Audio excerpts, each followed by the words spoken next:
जय श्री राम। प्रिय भक्तों, एक ऐसा मंत्र जिसे जानने के बाद आप जो चाहें वही तत्काल प्राप्त कर सकते हो। देरी का बिल्कुल भी काम नहीं है।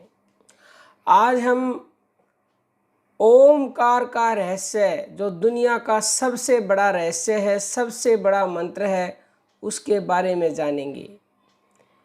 मुमुक्षु लोग परब्रह्म परमात्मा का एकाक्षर मंत्र है ओम से अनेक प्रकार से जप करते हैं। ओम ही ब्रह्मांड का रचयिता पितामह है। बिंदु रूप ओमकार निराकार है, स्थायी है, ध्यानावस्थित है। जागृत होने पर एको अहम बहुसयामह की इच्छा करते ही सगुण हो जाता है।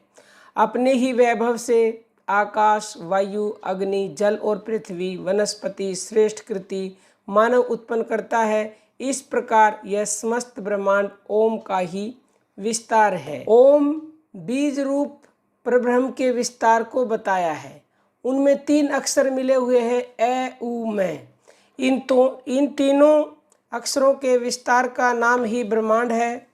बहुत बनने की इच्छा से परब्रह्म आकार से अंतरिक्ष, वायु, यजुर्वेद और पृथ्वी का विस्तार करता है। उकार शब्द में आकाश, सूर्य, सामदेव का विस्तार होता है। अंतिम अक्षर मकार से पित्त वर्ण का रजोगुण में विस्तार होता है। इस प्रकार आकार से विष्णु रूप, उकार से महेश रूप और मकार से ब्रह्मा रूप, इन 3 देवताओं का विस्तार कर ब्रह्मांड के संचालन, संरक्षण और विनाश का भार सौंपकर परब्रह्म पुनः ध्यानावस्थित हो जाता है। इन श्लोकों से इस भ्रम का भी निवारण हो जाना चाहिए कि वेद अपौरुषेय नहीं है।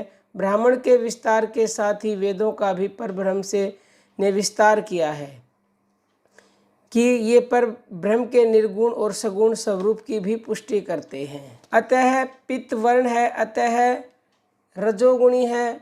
उ श्वेत वर्ण है, इसलिए सात्विक है। और मैं श्याम वर्ण है, इसलिए तामस गुणी है। इन तीनों अक्षरों से इन तीनों गुणाधर्म सृष्टि की उत्पत्ति होती है। तामस गुणी 8 और 4 पैर वाले जीवों, 3 लोक और 5 देवताओं की कर्म से उत्पत्ति होती है। ओमकार की बड़ी महिमा है। इस महिमा को जानने वाला ही ब्राह्मण, विद्वान अथवा ज्ञानी बन सकता है। इसे भी उपमा देकर महर्षि स्पष्ट कर रहे हैं। धनुष तीर चलाने वाली चित्त की एकाग्रता से ही लक्ष्य प्राप्ति होती है। इसी प्रकार आत्मा में आस्था, विश्वास, एकाग्र चित्त से ईश स्मरण ध्यान करने वाला पुरुष ही प्राणायाम के अभ्यास से मोक्ष प्राप्ति का लक्ष्य प्राप्त कर सकता है, अन्यथा नहीं।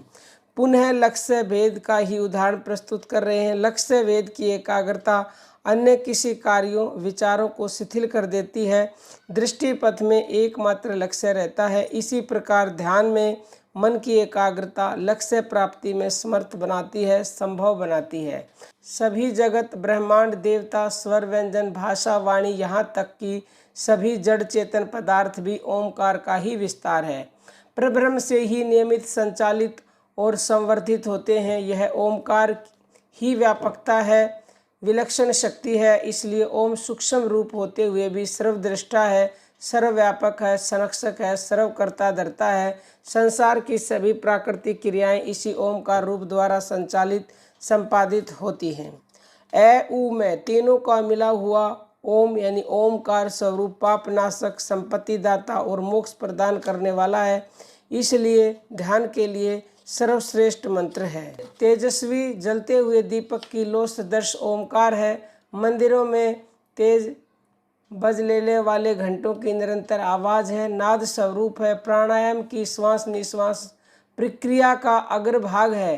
प्रणव साधना है। ऐसे महाशक्तिमान दैदीप्यमान प्रज्वलित ज्योति रूप पर ब्रह्म ओम को जो जानता है, पहचानता है, वह वेदों को जानने वाला वेदवित है, विज्ञान है, अज्ञान का विनाश करने वाला पूर्ण ज्ञानी है। और जो व्यक्ति इस ओम अक्षर को जान लेता है और जानने के बाद फिर वह जो भी वस्तु चाहता है वह तत्काल ही उसे पा लेता है।